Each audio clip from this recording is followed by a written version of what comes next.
So we're gonna make a cut all the way down to the lateral line.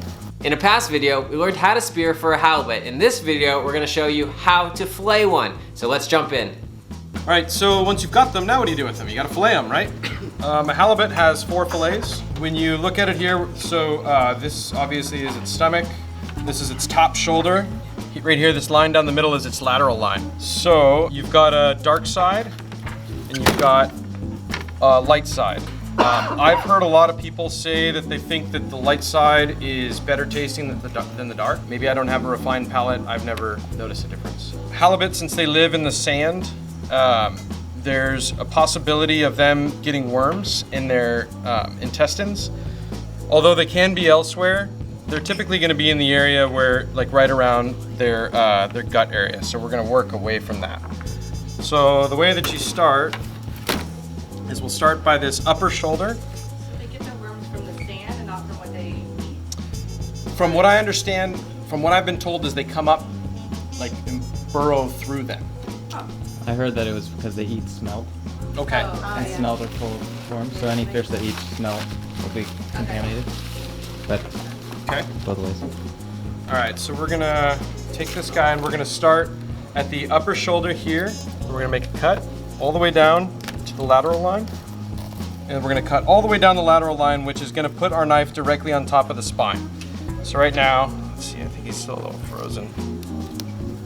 So I can feel the, I don't know if you can hear it there, I was talking, but you can feel the knife going over the vertebrae there. And then all you're gonna do is just sort of, with your knife at a slight angle, you're gonna work, put your knife right on those ribs there.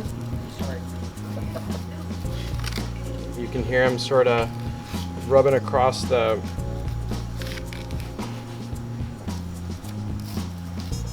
This guy's frozen, so yeah. A little bit. Oh yeah, thanks to Ron, by the way, for bringing this guy in. Sorry, isn't it frozen? It's okay. Just go like that.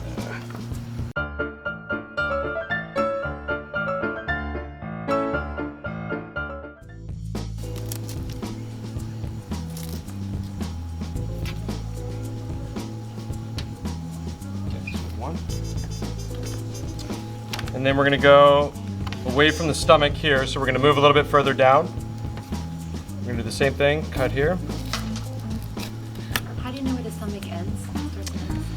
General idea. There's really no indicator on the outside of it. You just sort of get a rough idea. So like, I like to stay away from it because the last thing you want to do is puncture its guts because then it releases nastiness. So I just say a little, I might lose a little bit of meat by staying away, but I think it's better to stay safer. And then again, it'll work. Did you want that cutting board too, by the way? Or do you rather do it on a sheet pan? No, a cutting board's probably easier, yeah? Yeah. Sorry.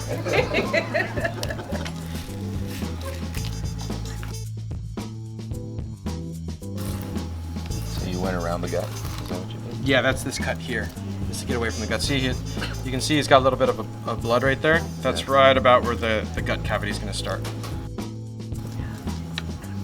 There's the second one. So again, this is the round side. I'll take the skin off here in a second. All right, so now, same thing, start at the shoulder.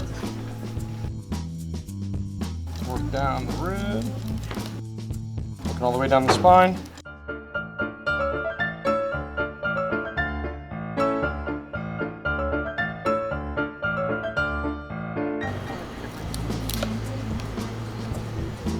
White fillet. And then again, we're gonna miss the gut. And we're gonna go right down.